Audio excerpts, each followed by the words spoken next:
Speaking of schools, we have a big update. So Portland Public Schools, Beaverton Schools, and Bank Schools all closed for the day. They've made the call. So there you go. A lot of kids are going to be staying home today. Yeah, there's other delays and closures, and we should have that rolling at the bottom of your screen. It's all on the Fox 12 app. We'll be updating that, of course. And I think we kind of had a feeling this was going to happen this morning. I have some At the very least, we knew there was going to be delays. It was a question if it was going to be closed or not. Yeah, well, and when we look at, the main school hours is when we expect the main stuff to be falling. That's probably, a good call. I have kiddos at home that are just crossing their fingers. They are so ready. They can uncross them now. Well, we're not in that school district, but mine can. They'll be watching. They're anxiously waiting to hear. Here's your radar image showing what activity is happening right now. We're looking at it just getting close there to Salem and expecting it to be at Salem by the time we get between that 6 and 7 a.m. That's why I have a camera fixed there, and then up into the metro area by the time we get to right around 9 o'clock. And I'll be updating that. The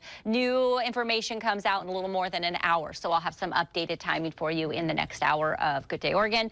Look at these cold temperatures that we've had the last several days. And remember, we did have some warmer stuff that happened back with the previous first alert days. We've gotten to the 50s and things weren't as cold or warm during the day, and then we had these mid 40s. Well, now we're down into the low 40s and even 30s, which means we have this nice cold air just sitting at the surface waiting for that moisture to come in. Part of the problem is it does not stay cold from the surface all the way up, which means if there's some warming in there, it can melt the flakes and it turns it into freezing rain or even an ice problem with that building up on surfaces. So the ice glazing could coat things, cause down power lines, obviously dicey roads and walking conditions. So we do have this freeze warning or this ice storm warning from today through tomorrow morning, and some areas anywhere ice up to ½ inch, maybe snow up to 2 inches. So we're watching that for you. Current temperatures are cooler for the metro and down south of Eugene where that system is moving up through.